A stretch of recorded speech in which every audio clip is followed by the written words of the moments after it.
सोने से पहले जिस आखिरी इंसान के बारे में आप सोचते हैं वह या तो आपकी खुशी की वजह होता है या दुख की।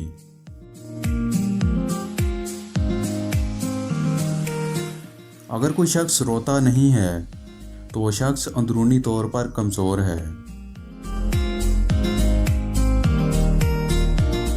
अगर कोई शख्स छोटी छोटी बातों पर भी गुस्सा करे तो यकीनन उस शख्स को मोहब्बत की ज़रूरत है।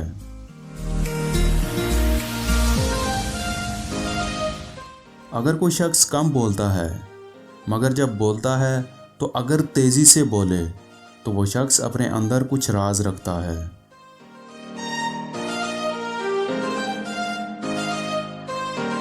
अगर कोई शख्स बहुत ज़्यादा हंसता है, हत्ता कि गैर ज़रूरी बातों पर भी हंसता है, तो वो शख्स अंदरूनी तौर पर इंतहाई अकेला है।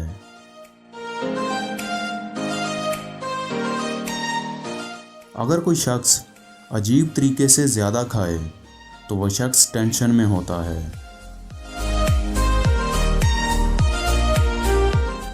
कसरत से झूठ बोलने वाले दूसरों का झूठ पकड़ने में माहिर होते हैं।